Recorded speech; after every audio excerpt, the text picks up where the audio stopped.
Good afternoon, everyone, and welcome to the JCC of Metro Detroit's 69th Annual Jewish Book Fair. My name is Linda Zlotov, and I'm a member of the Book Fair Committee. It is my pleasure to welcome you on this Wednesday afternoon to hear Rabbi Laura Geller, author of Getting Good at Getting Older. And I will also note that I have the pleasure of knowing Rabbi Geller personally because she is my brother's family's rabbi at Temple Emmanuel in Beverly Hills, California. And I have attended services there. And I believe my brother is watching from LA, so I'm very excited to have him on board. The goal of the Detroit Jewish Book Fair is to bring the best new Jewish books and authors from around the world to Metro Detroit. This year, the rooms we're all in will be different, but the purpose remains. The book fair runs until December 9th, and we have an exceptional lineup of events planned. To see our full event schedule and learn about ways to support our Jewish book fair, and to find the book that we're going to be discussing today, Getting Good at Getting Older, and plenty of other hand-selected books and gifts, please visit our website, culturalarts.jccdet.org/book fair. This year, in order to provide as much programming to the community as possible, we've made all of our events free of charge. So if you enjoy this event and other book fair events, please consider becoming a patron and/or donating to our book fair. And again, you can do either at the website, culturalarts.jccdet.org/book fair. We rely on our community support to make this annual event possible. So thank you very much for being part of our family. The Book Fair team would like to thank the following co-sponsors for their support of this program: Jewish Senior Life of Metropolitan Detroit, Jewish Family Service of Metro Detroit, and Brenda Brook and Joe Feinstein. We have a very special event for you today, and we want you to be part of it. So you can ask questions and offer comments in the YouTube comment section below, or by texting the number in the corner of your screen. Our speakers have a great discussion prepared, and they will take as many of your questions as they can. While you're here at the YouTube channel, don't forget to like this video, subscribe to the channel, and click the reminder bell. That way you'll never miss any of our exciting events. So the focus of today's event is the book, Getting Good at Getting Older. And we have with us the author of this book, Rabbi Laura Geller, as well as Nancy Siegel Heinrich, who will moderate the discussion. So what's this book about? Well, the baby boomer generation is now in their 60s and 70s and is challenging assumptions about aging by living longer, being more active and doing things differently. Getting Good at Getting Older is the quintessential guide for all of us looking for the tools and resources to take us through the next stages of our lives. Rabbi Geller, an innovator and social activist, was the third woman ordained as a rabbi in the United States and is Rabbi Emeritus of Temple Emmanuel of Beverly Hills.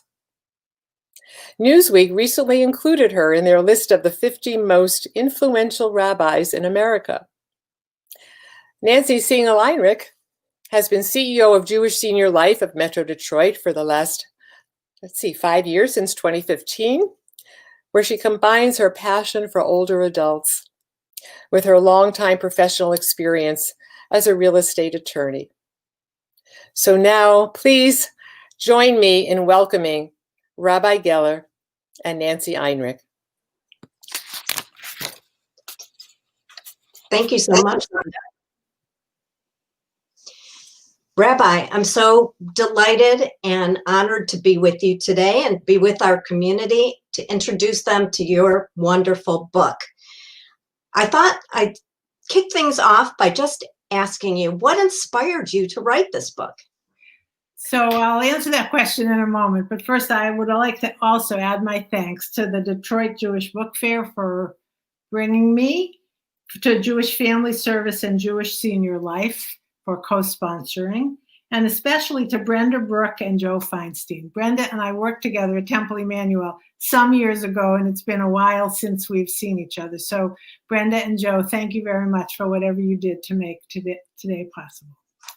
Okay, so why did I write the book? Well, I was 62. I'm 70 now. But I was beginning to think about my next stage. I gave a sermon called, Will You Still Need Me When I'm 64?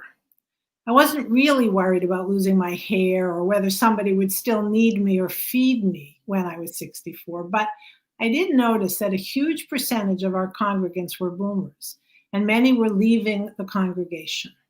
The sermon led to a listening campaign where we talked with about 250 congregants, roughly between the ages of about 60 and 80, in house meetings in people's homes. And we asked them, how do you feel about this stage of your life? This stage between maturity, when you built your families and your careers, and frail old age. Because it turns out that this is a new stage of life, actually. It didn't exist for our grandparents. We're now living approximately 30 years longer than people were a century ago, thanks to advances in medicine, education, and science.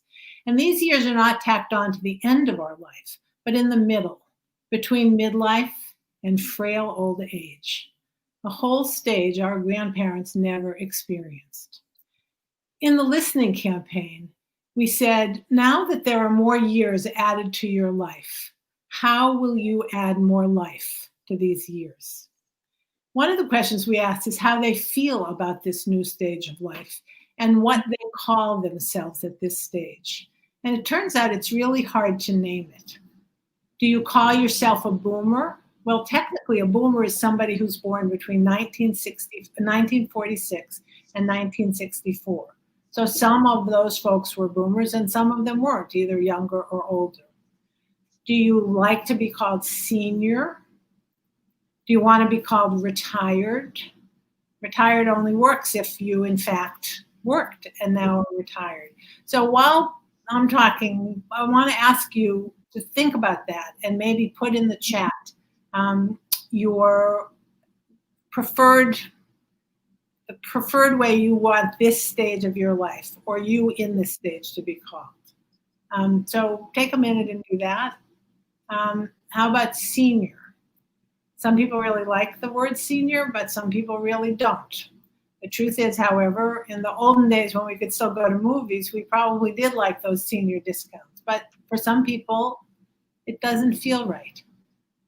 Rewired, elder.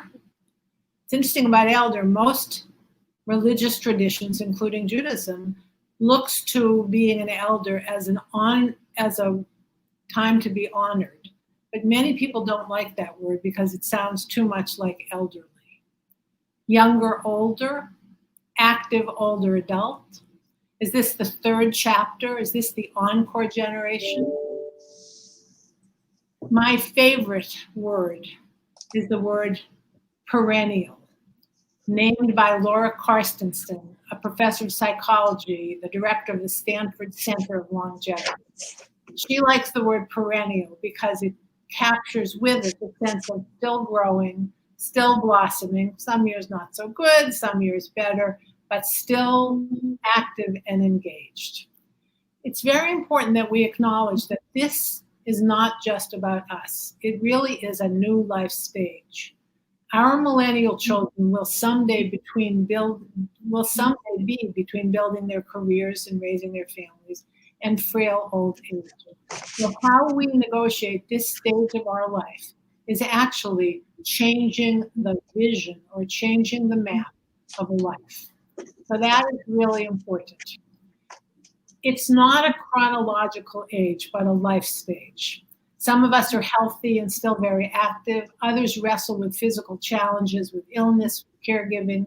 Some of us are parents of adult children. Some of us are grandparents. Some of us don't have children. Some of us are solo agers. Some of us have partners and some of us are alone. Some of us have discretionary resources and some of us worry about our financial futures. So when we think about this cohort, it's important to remember that we're not all the same, although some of our experiences are very similar. So in this listening campaign, we ask, what keeps you up at night and what gets you up in the morning? People shared their fears. There were 4 major fears. Becoming invisible. Who am I when I'm no longer the senior rabbi of Temple Emmanuel? Becoming isolated. You know, people don't return my calls the way they used to. Our social capital constricts in this stage of life. And so there's a fear of being isolated. The third fear was the fear of being without purpose. What do I do all day? And the 4th fear was becoming dependent. So being invisible, being isolated, being without purpose, and being dependent. And in the campaign, people shared their questions. Questions like, how do I navigate changing relationships with my older parents, if I have them, with millennial children, with intimate partners, and in particular with friends? How do I nurture long-term connections? How do I let go of toxic friendships? Now that I know there's less time ahead than there was behind, I don't want to be connected to people who suck energy from me, but how do I let them go? And maybe just as important, how do I make new friends? And as friends move away, some of our kids have moved away too, with whom do I want to grow old? And in what kinds of settings? Do I want to move to a retirement community? Do I want to move to be near my kids? Do I want to share my home? Do I want to stay in the home I love and age in place? So these were questions that came up. Other questions, how do I deal with illness, my own or that of my friends? It's true that at different stages of our life, we have wrestled with illness, but the truth is at this stage, it becomes more present. Some people I know have what they call rules of conversation where they limit the organ recital to just 5 minutes. What's the organ recital? It's when we get together with our friends and we talk about the problems that we're having with each of our organs. You can only do that for 5 minutes, and then after that, we get on to talking about something else. Other kinds of questions. What do I need to do to get ready for the inevitable? How do I have those end-of-life conversations that I need to know that I need to have? How do I have them with my adult kids? And if I don't have adult kids, with whom do I have them? Other questions. What will give meaning to my life now that I no longer work full-time? How can I find a volunteer or maybe a paid position to which I can bring my experience, my talent, and my passion? I still have that, and I want to give back in the world.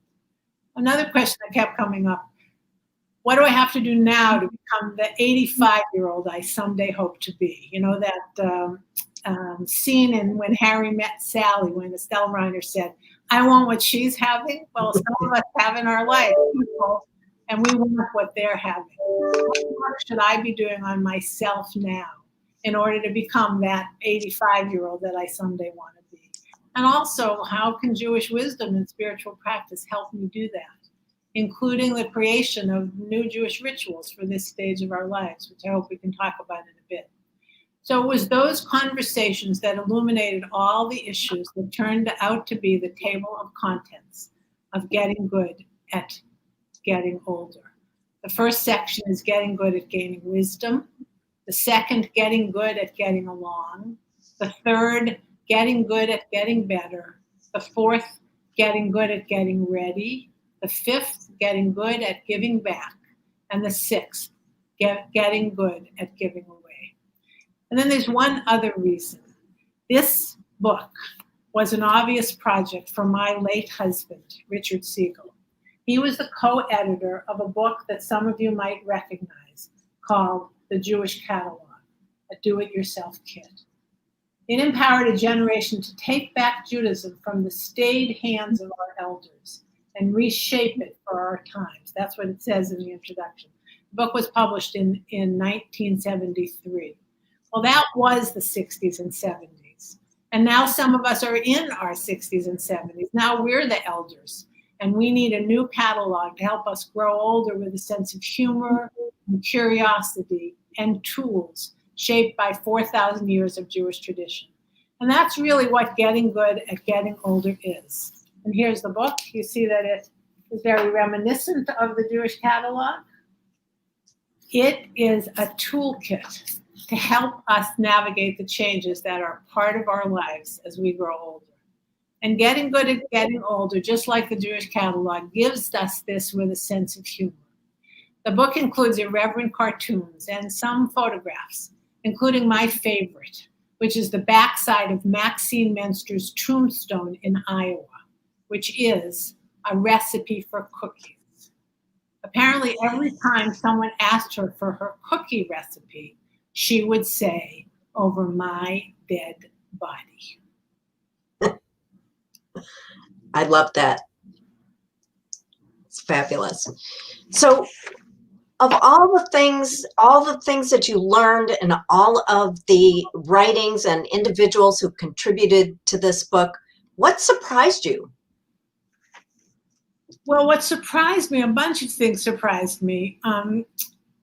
First of all, I'm looking at the words that you put in: retired, rewired, pensioner, perennial. I love C's wise elder. Wise elder. Good. So one of the things that surprised me was how important friends are as we get older. It turns out that Betty Friedan, we all remember her, in 1993 wrote a book called The Fountain of Age. I think she was one of the first people to kind of name this stage. Not a surprise. She was ahead of her time in a lot of other ways. And she wrote this is 1993, more and more, psychologists have found that for older persons, loneliness is not necessarily linked to the death of a spouse or to how infrequently they see their children or grandchildren, but to the absence of personal relationships with peers, with friends of their own age or any age who share their interests and with whom they sustain their roots of shared experience.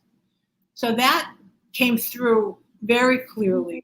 At this stage of our life, the role of friends becomes more and more important. And for me as a rabbi, that raised an important question. A Jewish tradition identifies certain people as mourners when there's been a death: parents, children, spouses, and siblings. And when you meet with a rabbi to talk about a person's funeral, those are usually the people that are around the table. The people who are often missing are the friends. Jewish tradition doesn't acknowledge friends as mourners.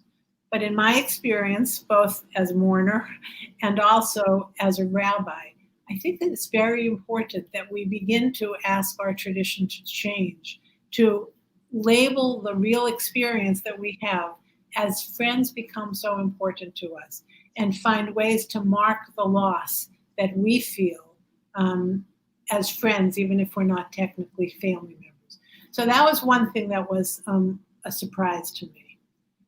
The other thing that was a surprise was how real the epidemic of loneliness is. It turns out that before there was a pandemic, before there was the coronavirus, there was another public health crisis, and that was the crisis of loneliness. In fact, in England, under Margaret Thatcher, a minister of loneliness was appointed to try to deal with the real health consequences of loneliness. I just heard on NPR the new person interviewed, who is the Minister of Loneliness in England. What would it look like in our country if we really imagine social policy to pay attention to this real crisis? And it's not just a crisis for us active older adults or for frail old agers, but it turns out it's also a crisis for millennials as well. In 2004, there was a study that 1 in 4 Americans had no one in their life with whom they could confide. Dr. Vivek Murthy, who's the former U.S. Surgeon General and now I think is on Vice President-elect President-elect Biden's task force, wrote a long time ago that loneliness and social isolation are associated with a reduction in lifespan, similar to that of smoking 15 cigarettes a day, and even greater than that associated with obesity. And of course, it's only been made worse by the pandemic. There's a professor at Brigham Young University, her name is Julian Holt-Lundstad, who wrote that preliminary surveys suggest that within the first months of the virus, loneliness increased by 20 to 30%, and emotional distress tripled. So this is a real crisis, and we have to find ways of dealing with it both in the middle of the pandemic and, when it, God willing, the pandemic is over.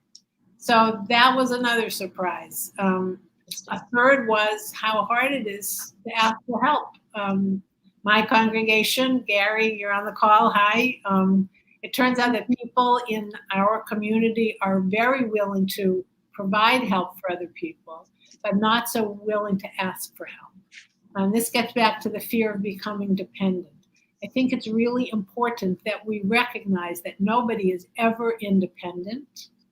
All of our lives, we bounce between independence and dependence. And I think the real trick of getting good at getting older is to redefine connectedness to be interdependence. What does it mean if we were really interdependent so that we could both ask for help and could give help?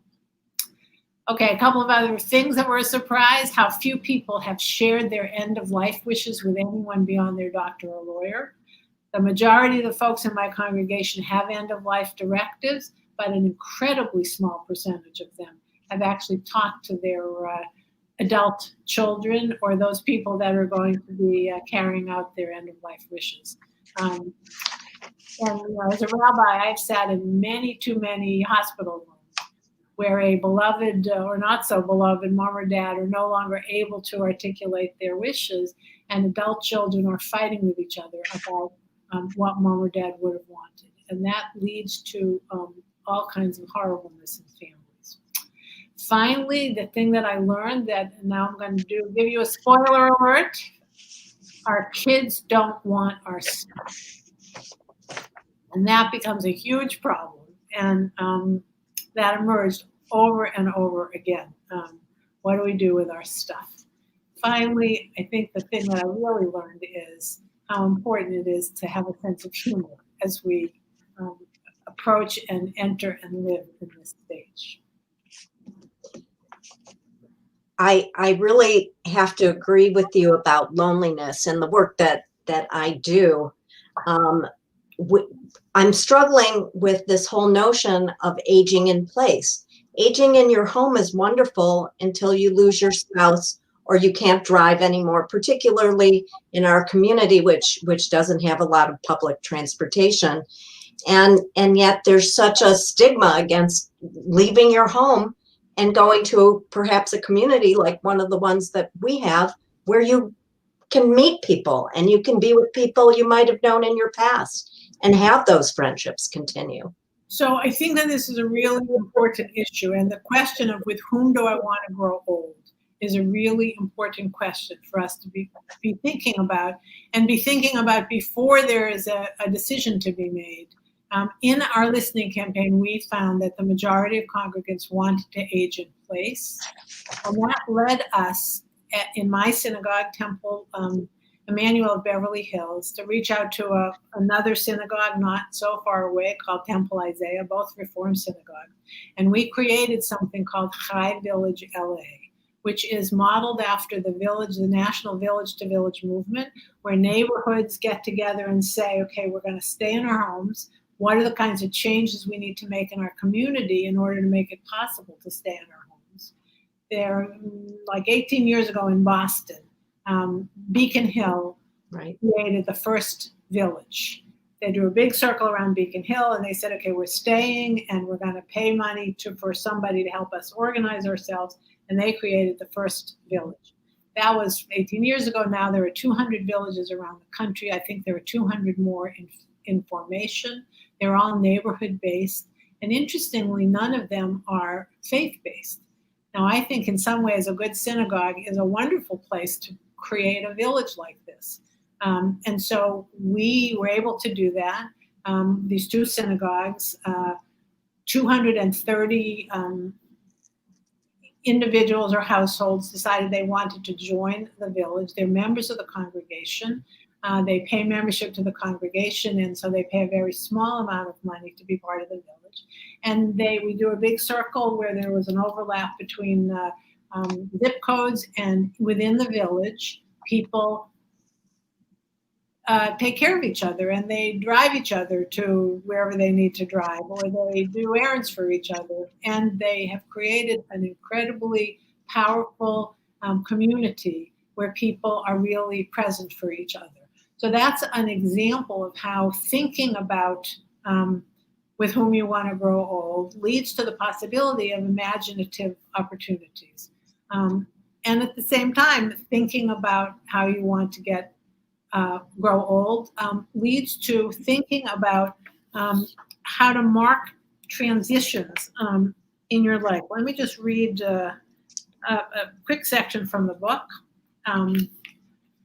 This is from a congregant at Temple Emmanuel, writing about an experience that she had after a conversation with me.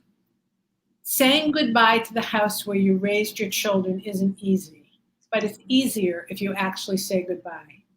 Our daughter, her boyfriend, my husband, and I walk through the rooms of our home, stopping in each one to share good memories and to honor the room for its service. After our journey through time, space, and love, we shed a few tears, toasted the house, and sent it on its way to shelter and protect a new family. Before this ritual, we were stuck, painfully holding on to the house we had built 27 years before when our daughter was born.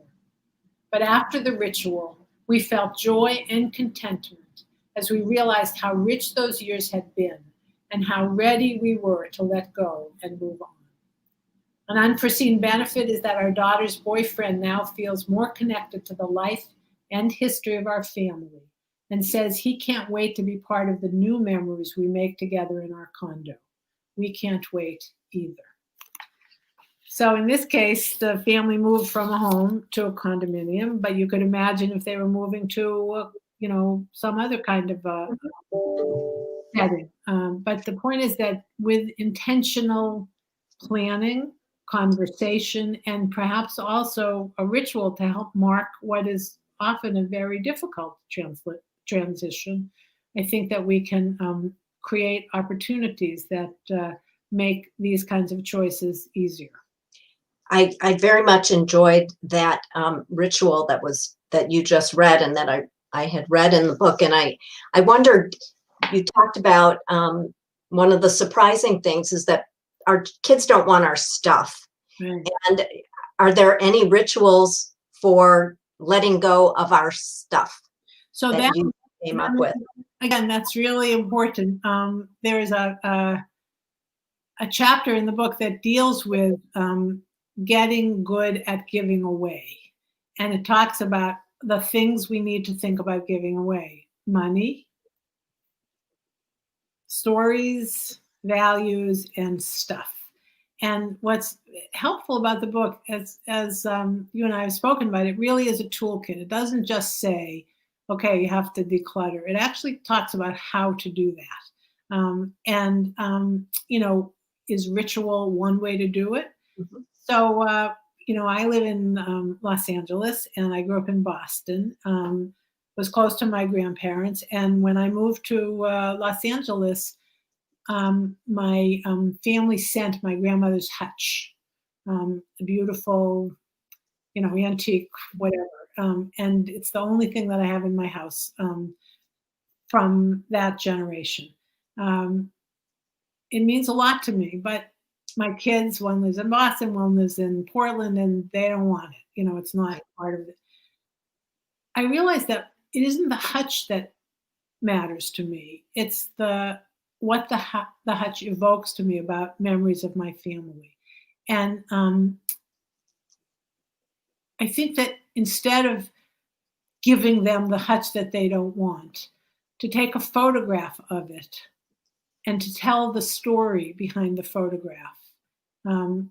That's really what I want for them. And ideally, for them to be with me at that moment when we take the picture and I tell the story and write it down. And, they have that memory more, and that's more important than having the hutch. How do you ritualize that? I think there are lots of different ways to ritualize it. I think it's, for those of us who have older people that we love, to spend a day or two with them, going from thing to thing in the house, taking photographs, asking questions, writing them down, writing down the stories, is a real gift to the person for whom these things mean something, but also to the one who's writing down the stories. And how would you ritualize that? At the end of that, to say a Shechianu, or there's lots of different ways. One of the things that we do in the book, and again, this is a toolkit, it's not a scripted ritual. We ask you to think about that and give you some Jewish sources that might help you create a ritual for something like that. And then leaves it up to you to decide exactly what you're going to do.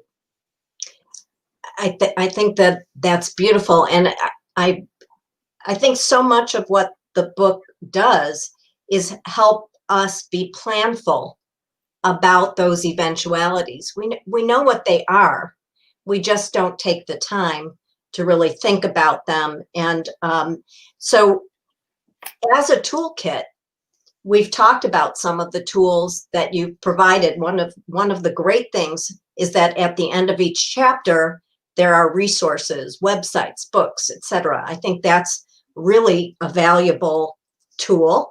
But how would you describe the actual tools that are in the book or that we come away with?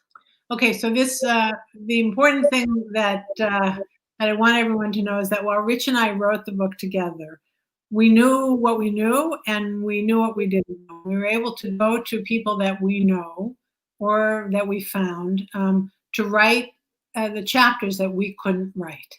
And one example of that is a chapter called Getting Your Stuff Together by Leah Bishop, who happens to be Linda's sister-in-law. And Gary, her husband, my congregant, is on the call. Nice. But so Leah has a chapter in the book called Getting Your Stuff Together. I just want to read her introduction. I once had, this is Leah writing.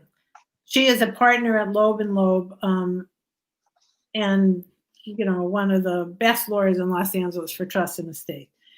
I once had a client who could not access any of her bank accounts after her husband died because he did all their banking online and she didn't know the passwords. Another client carefully put all her important papers in a safe deposit box, but only she had access to the box. As an estate planning attorney, I have witnessed innumerable times when critical information has been unavailable to family members because it was known only to the person who died or became incapacitated. Stressful emotional times become even more difficult if important information isn't accessible.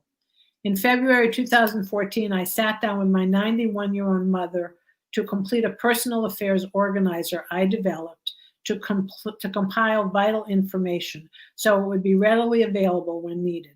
3 months later, my mother had a stroke that left her unable to communicate essential information. Having her personal affairs organizer was invaluable to me in handling her affairs.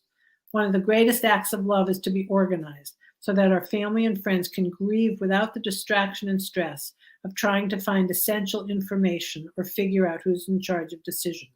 And then the book actually talks about, you see how the book is structured, components of the personal affairs organizer, keeping it safe. The personal affairs organizer isn't enough. And all kinds of specific information, including a link to the actual document that you would fill out yourself. So she concludes it by saying, estate planning and completing a personal affairs organizer are not fun projects, but completing a personal affairs organizer will give you a great sense of accomplishment and might even earn you the eternal gratitude of your family. Remember, the biggest impediment to planning for death or incapacity is denial. Many of my clients begin the discussion of all these matters with, "If I die." I stop them and tell them that death is not a possibility, but a certainty. The only question is when. So that's an example of literally a tool that, and even if you don't use that tool, it sends you to other kinds of potential forms of it that you can find online. But the important thing, as you say, is to think ahead and to, not be in denial. As far as I know, the death rate is holding steady at 100%. So we need to pay attention to these things. We definitely do. Rabbi, I'd love to take some of the questions, but I can't see the questions. Are you able to view them? I am not. The last one I see is Deborah. I've called these objects prayer looms, the family treasures that embody a family's history, values, and journeys through life. And I still have my original, let's see, Jewish catalog. Oh, but that's the last one I see. Is there anyone else who can look at the chat, or are there questions that you want to put in the chat, people? I believe that there are questions there, and I only see the first 10 comments, and I'm unable to scroll, although I've tried and asked our helpers to help. So maybe we can just continue on with some other questions, and hopefully we'll answer some of the things that came up. And I do apologize. I'm sure it's my issue as non-techie person. So I was thinking about the fact, a very lovely quote in your part 3, which is getting good at getting better, was a comment: the trick to getting good at getting better is to find new ways to count our blessings. Having just gone through a highly unusual Thanksgiving, and knowing that at the time of this pandemic, we're always looking for silver linings. What are your thoughts about ways to count our blessings? I think that the challenge of this stage of our life is to be present to it, to really feel all the different things we feel there. And in the pandemic sort of makes this even more urgent. I'm one of the privileged ones. I have a home in which to shelter. I have, my husband died.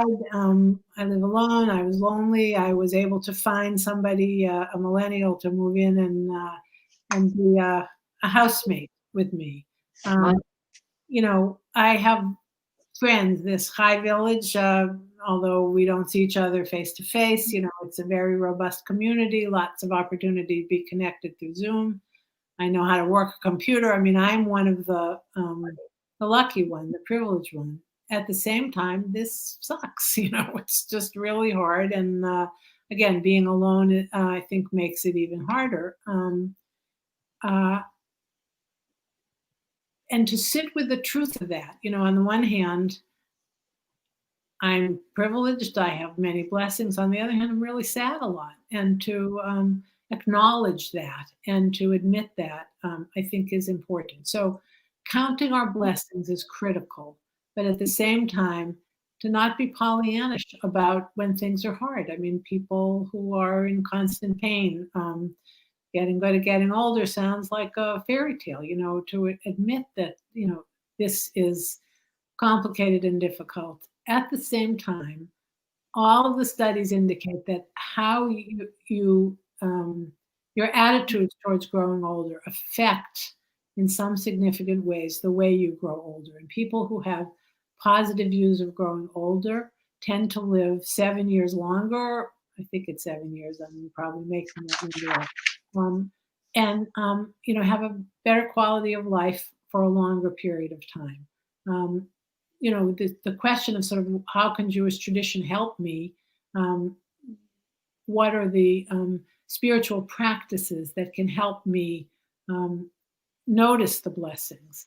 One of those spiritual practices is meditation, and there's a chapter in the book written by Sylvia Borstein, a wonderful meditation teacher, who is both a Jewish grandmother and a Buddhist, writing about how to use meditation at this stage of our life. And another person has an article about journaling, how to use the tradition of keeping a journal to pay attention to the way we're feeling at this stage of our life. It also turns out that people who are that a lot of studies indicate that the characteristics that are most connected to healthy or optimistic aging are the ability to be grateful, the ability to practice forgiveness, the ability to be patient, and the ability to have equanimity. What is.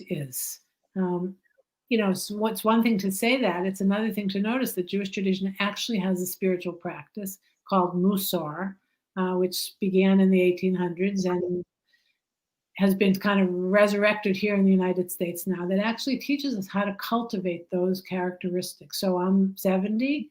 I want to be that 85-year-old. There's work that I need to be doing on myself around gratitude, around forgiveness.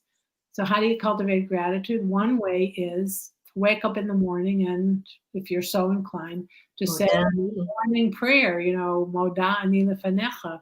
I'm grateful to be alive, this aliveness that I feel, it's a gift, and just to acknowledge that, even if I'm also sad, I miss my grandchildren, I miss my husband, but I still am grateful because of this aliveness that I feel.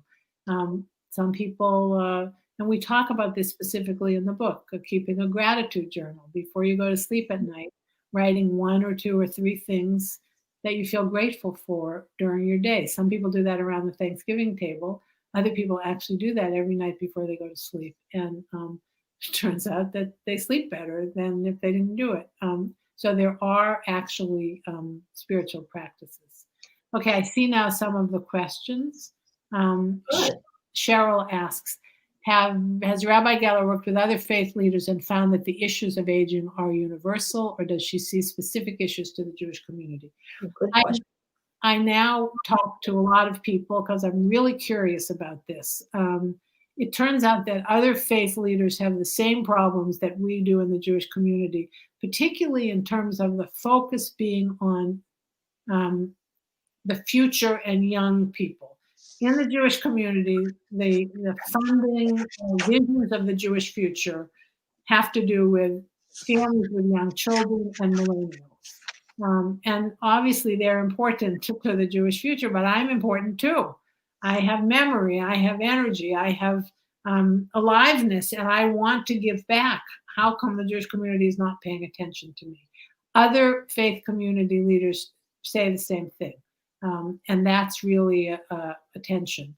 On the other hand, it's pretty interesting when you look at our political world. There are people who are older who are very active players, some better and some worse. I won't go there, but who can look at Dr. Fauci and not say, look at what it means to be an active older adult. Thank God, that he's an active older adult doing what he's doing. So there's lots of ways that we can imagine being active older adults, and there are lots of models. And this is an issue of the faith community, because in the faith community, you believe that we're all, you can see the face of God, however you understand that, in other people's faces, including active older adults.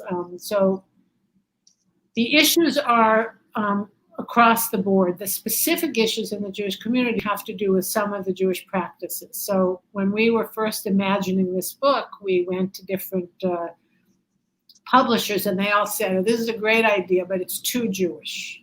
But Rich and I, we could write a Jewish book, but we didn't know enough to write a book that had to do with boomers in general. For example, the section on how to plan a funeral, anybody can read it, but the specifics are when you're debating between cremation and burial, there are questions that you might want to ask. So some of the chapters are very much about Jewish questions, the decisions you might want to make at the end of your life. There are Jewish issues in that, depending on how you understand your Judaism. But much of the book is open to everybody. And in fact, I've gotten some very good feedback from people who are not Jewish who say the book is very helpful. Okay, what can those of us with parents in the age range do to be more sensitive to their needs? So the interesting thing about the book is that it's for me, but it's also for my kids, because they also need to pay attention to the issues that are affecting me. The pandemic has raised some interesting challenges around these issues. We wrote the book before we could have imagined a pandemic. It was published a year ago. But the issues that it raises are kind of more urgent than ever. And one of the issues is the possibility of intergenerational connectedness. I don't know if you remember, but at the beginning of the pandemic, there was a meme going around social media, #BoomerRemover. That is to say that the virus was a good thing because it would remove boomers, get rid of, old folks, and, the world would be free of the problems that boomers left for the next generation and wouldn't have to worry about it. So that was one response. The other response is that the generations are connecting in a way that they never did before. My kids are aware of my aging in a way that hadn't been before, because they know that I'm over 60 and I can't go shopping, or at least at the beginning of the pandemic, I couldn't go shopping. If it weren't for my stepdaughter who lives in Los Angeles, who shopped for me for the first 3 months, I don't know how I would have gotten food, right? So this connection between us and younger generations. Also, for some of us, this might be true for some of you on the call, our millennial kids have moved home. Some bringing our grandchildren with them. And so this is a possibility that didn't exist before. We're not siloed in the way we were before. How do we take this multi-generational moment and figure out how to make it continue in a healthy, interdependent, nurturing way after the pandemic is over? Jewish tradition, the phrase that everybody knows is lador vador, from generation to generation. It turns out that that's not sufficient. It isn't from me to younger people, that I have all the wisdom and I'm going to pass it down to them. I think we are at a moment of dor vador, generation with generation. Now, what would it mean to imagine a Jewish community that, or an American community, where there really are multi-generational possibilities? There's an organization called Generations United. There's Encore.org that are really exploring different models of the generations working together for repairing the world. I mean, this is a possibility that always existed, but, for the past 50, 60, 70 years, then wasn't nurtured. It turns out that until the 20s, I think, America wasn't age segregated. That the age segregation that we experienced really didn't begin until the 1950s. Well, now it's a time to, disrupt all that and create different ways of being together. So, how can those of us with parents in that age range be more sensitive? Recognize that your parents have issues that they need to talk with you about. Those end-of-life conversations. Parents often think that their adult kids don't want to have the conversation. The adult kids feel like they don't want to discuss it with their parents because maybe they'll make their parents uncomfortable. There's a chapter in the book that's written by the people that created the Conversation Project. Ellen Goodman, the Pulitzer Prize-winning journalist, created a national organization called the Conversation Project, which actually helps people have those conversations. So what you can do, if you have parents in this age range, is to say, Mom, Dad, we need to talk. And then to find a good way to have the conversation. Maybe not at Thanksgiving, but, and again, the book, it's a toolkit. It suggests the time, it suggests the questions, and it gives you the tools to have that kind of difficult conversation. Okay. Leonard would like to know, how do you make the last chapter of your life the best chapter? I think you do it by having a sense of humor and by recognizing that whatever it is that you're going through, with very few exceptions, is better than the alternative, and eventually we're all going to die. And the question is up to you. How do you make the last chapter of your life the best chapter? It's in your hands. I mean, people talk about growing older, and that some of the good things about growing older are you stop caring about how people think about you. I am no longer worried about, what a congregant might think about a political position I'm taking, because I'm not a congregational rabbi anymore, and I get to endorse a candidate, and I get to, have my involvement in the world not monitored by other people. I mean, that's the kind of freedom. Carolyn Heilbrunn, who was the first tenured English professor at Columbia University, was also a mystery writer. She wrote the Amanda Cross mysteries, and she once said that the best person to be the villain in a mystery novel is a woman over 50, because nobody sees her. And, it's bad to be invisible, but on the other hand, you stop caring about, the things that mattered, some of the things that mattered when you were younger. And I've had conversations with friends and congregants around the pandemic. You stop caring about things that maybe weren't so important, like the color of your hair. And I mean, all of those kinds of things that used to feel so urgent now, it's just not that important. I have however much time I have left, and I want to fill that time with things that are meaningful, with giving back, with trying to make the world better, with being with people that I love, and not feeling obligated for things that draw energy from me. Such a good, beautiful message. I'm not sure if we have time for another question or if we need to wrap it up. I see it's close to the hour. Did you have any final thoughts you wanted to share with us? I do. I wanted to conclude by reminding us all that ageism is real, and that internalized ageism is real. Our own attitudes about growing older, those are the things that we need to really look at. Our generation in the 60s and 70s changed the way the world looked at younger people. Now we need to change the way the world looks at growing older. And it begins with our changing the way we look at ourselves. That used to be said that 70 is the new 50. That's really denial. The truth is that 70 is the new 70. We are shaping this new stage of our life for ourselves and for the generations who come after us. And how we are 70 and 75 and 80 and 85, it actually matters, because we're changing the vision of a life, and we're changing what it means to grow older.